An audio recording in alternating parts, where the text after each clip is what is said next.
বিসমিল্লাহির রহমানির রহিম।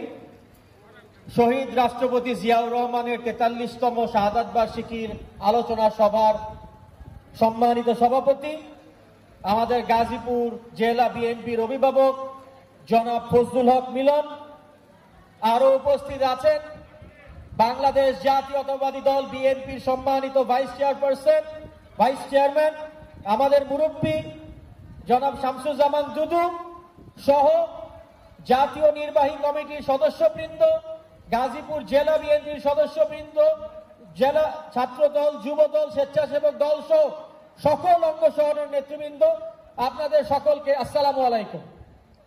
আমি আমার বক্তব্য বেশি দীর্ঘায়িত করব না, কারণ অত্যন্ত গরম, মানুষ বেশি বক্তব্য শুনতে চায় না। আমি দুটা কথা বলে আমার বক্তব্য শেষ করব। এক নম্বর কথা হচ্ছে যে শহীদ রাষ্ট্রপতি জিয়াউর রহমান সাহেব সম্পর্কে বলার কোনো যোগ্যতা আমার নাই, তবে আমার পিতা জনাব চৌধুরী তানভীর আহমেদ সিদ্দিকী সাহেবের মুখে যে কথা শুনেছি, ওনার মতো একজন সৎ এবং নির্ভীক লোক বাংলাদেশে আজ পর্যন্ত জন্মায় নাই। আজকে যখন বড় বড় কথা শুনি, বড় বড় উন্নয়নের কথা শুনি, বড় বড় সৎ ব্যক্তিদের কথা শুনি, তখন আমাদের খুবই খারাপ লাগে। কারণ আমরা আজকে খবরের কাগজে দেখি হাজার হাজার কোটি টাকা লুটপাট হয়ে দেশের বাইরে চলে যাচ্ছে। হাজার হাজার বিঘা জমি, যেটা আমরা কল্পনা পর্যন্ত করতে পারি না, সেই সব জমির মালিক আজকে বিভিন্ন সরকারের উচ্চ পর্যায়ের লোক, সেগুলার মালিক। আজকে যদি শহীদ রাষ্ট্রপতি জিয়াউর রহমান সাহেবের মতো লোক বাংলাদেশে থাকতো, তাহলে কোনোভাবেই বাংলাদেশে আজকে এটা হতো না।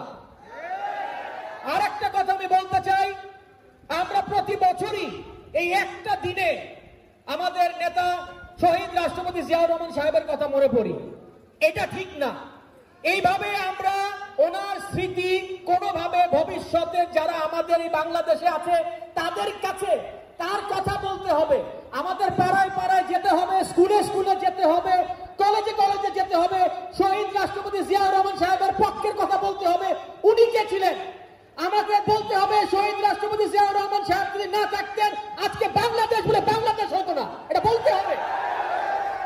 যাই হোক, আমরা আমার বক্তব্য দীর্ঘায়িত করবো না। আপনারা জানেন অতীত আন্দোলনে গাজীপুর জেলা বিএনপি যেভাবে অগ্রণী ভূমিকা পালন করেছে আমার নেতা জনাব তারেক রহমানের নির্দেশে, ভবিষ্যতেও আমরা আবারও সেই দায়িত্ব পালন করব।